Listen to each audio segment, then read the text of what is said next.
잠이 있는 이야기, 선물 아닌 선물, 소파. 옛날 어느 나라에 몹시 마음이 착하고 인정 많은 사람, 안씨라는 이가 있었습니다.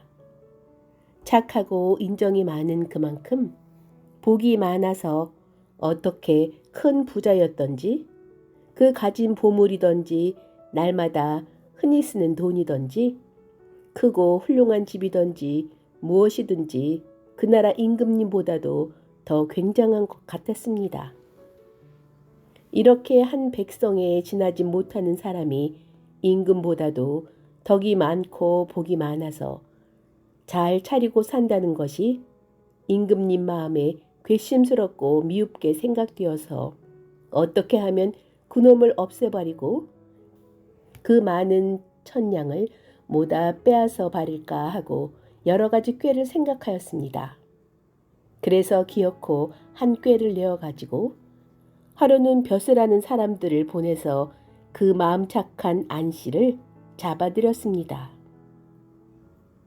아무 나쁜 일 한 것도 없고 꿈에도 죄를 진 일이 없이 벼랑간에 영문 모르고 붙잡혀온 안씨는 정신 잃고 엎드려 있으니까 이놈, 네가 네 죄를 모를까? 하고 호령을 하는 고로 아무 죄도 없습니다 하고 대답하고 싶었으나 그렇게 대답하면 더 야단을 만날까 겁나서 그저 죽는 태하고 그저 잘못했으니 살려주십시오 하고 지성으로 빌었습니다. 그러니까 비는 소리는 들은 태에 만태하고 죽일 놈 살릴 놈 하고 야단 하더니 나중에 이놈, 네 집에는 전량 많아서 이 세상에 없는 것이 없다 하니 네가 내가 가져오라는 선물 한 가지를 가져와야지 네 목숨을 살려주지. 그렇지 못하면 네 목을 버여바치리라 합니다. 안씨는 살려준다는 말만 다행하여 네, 무엇이든지 그저 가져오라시는 대로 가져올 터이니 살려만 주십시오 하고 이 말을 땅에다 잡고 되었습니다. 그러면 오늘부터 사흘 안으로 낮도 밤도 아닌 때 옷 아닌 옷을 입고 말 아닌 말을 타고 선물 아닌 선물을 가지고 오너라. 만일 사흘 안으로 그대로 시행하지 못하면 네 몫을 버리리라 합니다.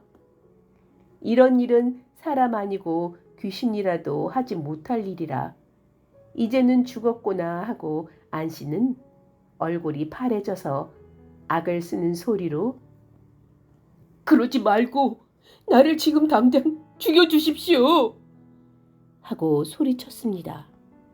그러나 그때는 벌써 임금님은 저 안으로 들어가 버리고 거기 있지 아니하였습니다.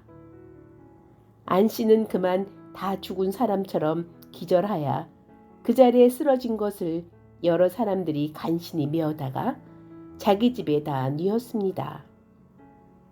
이대로 사흘만 지나면 주인이 목이 버여지겠으니 그 큰 집안이 초상난 집처럼 곡성이 진동하고 또 그 소문을 듣는 사람마다 그것은 임금님이 억지의 일이지 낮도 밤도 아닌 때가 어디 있으며 옷 아닌 옷은 어디 있고 말 아닌 말이 무엇고 선물 아닌 선물은 어디 있단 말이요. 하느님더러 가져오라면 가져올 듯 싶단 말이요. 그렇게 죽이고 싶거든 차라리 그냥 죽여버리는 것이 옳지 하고들 모다 안 된 일이라고 생각하고 안씨가 죽게 된 것을 슬퍼하였습니다.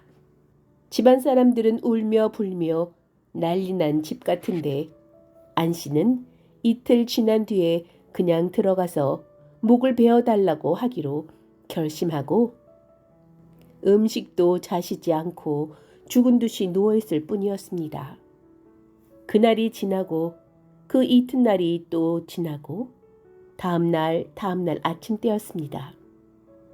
이제 이날만 지나면 안 씨는 죽게 되는 것이었습니다.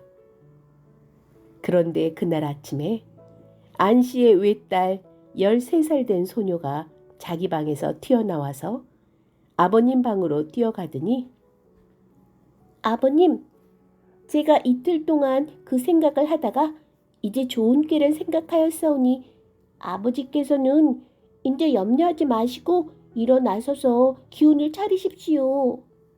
하고 시원스럽게 나섰습니다. 여러분, 이 귀신도 행하지 못할 어려운 문제를 13살 먹은 소녀가 어떻게 해결하겠습니까? 이 이야기의 끝을 듣기 전에 책장을 덮고 생각해 보십시오.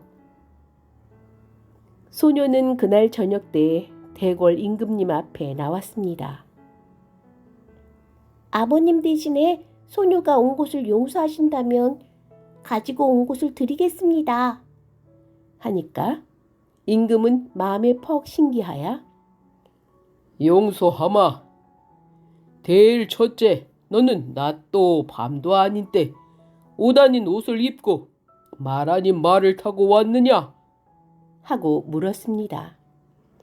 네, 지금 해가 막 졌으니 낮은 아니요. 아직 어둡지 아니한 황혼시오니 낮도 밤도 아닌 때 아닙니까? 그것은 맞았다. 옷 아닌 옷은 보시는 바와 같이 이렇게 그물을 휘감고 왔으니 그물이 옷은 아니로되 몸을 가리었으니 옷 아닌 옷이 아닙니까? 그것도 맞았다. 또 그 다음엔? 저기 제가 타고 온 것을 보십시오. 당나귀를 타고 왔으니 말은 아니로되 역시 말을 한 종류니 말 아닌 말이 아니고 무엇이겠습니까? 허허, 그거 참 신통하게 생각했구나. 그래, 인제 정작 선물 아닌 선물을 가지고 왔느냐? 선물 아닌 선물. 임금님 생각에는 다른 것은 다 잘했어도 선물 아닌 선물이야 이 세상에 있을 리가 없으니까 그것은 못 가져왔으리라 하였습니다. 네, 가져왔습니다. 이했습니다. 하고 임금님이 앞으로 바싹 나서서 무언지 소나귀에 쥐인 것을 임금님 손에 꼭 쥐어주면서 자, 꼭 받으세요. 자, 이제 분명히 받으셨지요? 합니다. 임금님은 무언지 조그만 것을 손속에 받아들고 속으로 이것이 무엇일꼬? 하면서 분명히 받긴 받았다. 그러나 선물 아닌 선물인지 이제 보아야지 알지. 하면서 그 손에 받아든 것을 펴보았습니다. 손을 펴니까 손 속에 있던 것이 벼랑간에 후루룩 하늘로 날로 달아나는 거로 깜짝 놀라 쳐다보니까 조그만 새 새끼였습니다. 임금님이 하도 어이가 없어 입을 버리고 이게 어디 선물이냐? 하였습니다. 소녀는 생글생글 웃으면서 그러게 선물 아닌 선물이지요. 갖다 드렸으니 선물은 선물이요. 달아나고 말았으니 선물 아닌즉 그것이 선물 아닌 선물 아니고 무엇입니까? 그렇지 않습니까? 이제 우리 아버지는 살려주실 터이지요? 참, 그거 신통하다. 살려주고 말고 너같이 신통한 사람의 아버지를 안 살려주겠니? 참 신통하다. 하면서 도로호 마음이 기뻐서 좋아하였습니다. 그래 곧 안씨를 청하여 자기가 잘못하였노라 사과하고 그 소녀와 자기 아들 왕자와 혼인하기를 약속하였습니다. 끝.